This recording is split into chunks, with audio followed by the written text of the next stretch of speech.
For centuries, soldiers have always sought souvenirs during wartime, the Second World War being no exception. Allied soldiers, particularly those facing German opposition, had a plethora of weapons and other memorabilia to choose from. But apart from the obvious flags or helmets, there's perhaps one item above all else an Allied soldier sought to bring back home. In today's video, we look at the German Luger and why it was the most sought after war trophy of World War II. If you enjoy this video and want to see more, hit that subscribe button. It's free and really helps the channel reach more history lovers like you.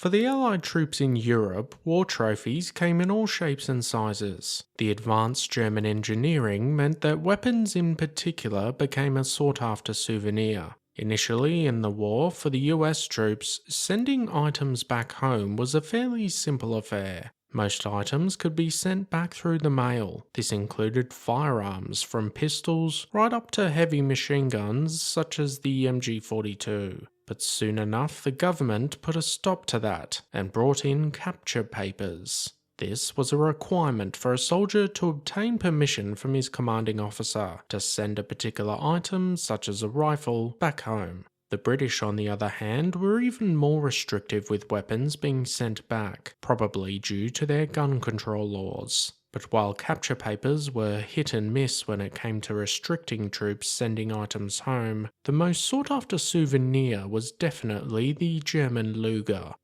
Originally created at the beginning of the 20th century, the Luger would first see widespread use during the First World War. Firing a 9mm round from an 8-round magazine, and with a unique physical appearance, the Luger performed relatively well. It was reliable as long as it didn't get dirty or muddy, which is why the leather holster completely covers the weapon. Some of the Great War variants would feature an extended barrel and drum magazine, allowing for up to 32 rounds of semi-automatic fire. This is perhaps why US troops in particular liked the Luger.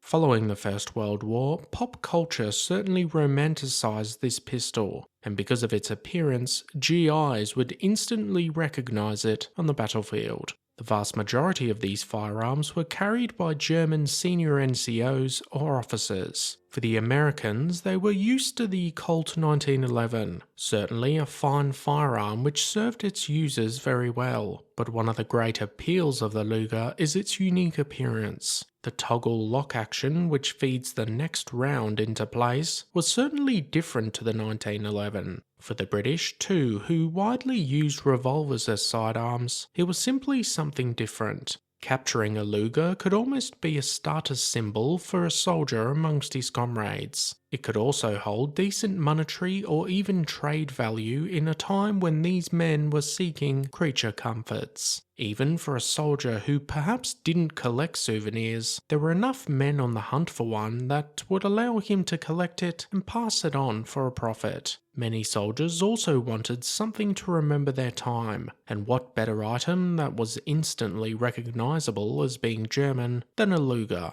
But this wasn't without risk, as being taken as a prisoner of war by the Germans in possession of a Luger would almost certainly spell disaster, but for some it was worth the risk. Many liberated Lugers from the Second World War still exist today amongst the collectors' community, and still hold their value as the most sought-after war trophy of World War II. What did you think of the Luger? Do you think it was the biggest war trophy? Perhaps you can think of another. Let us know your thoughts in the comment section down below. As always guys, thanks for watching. Be sure to hit that subscribe button if you want to expand your knowledge and join the growing Premier History community.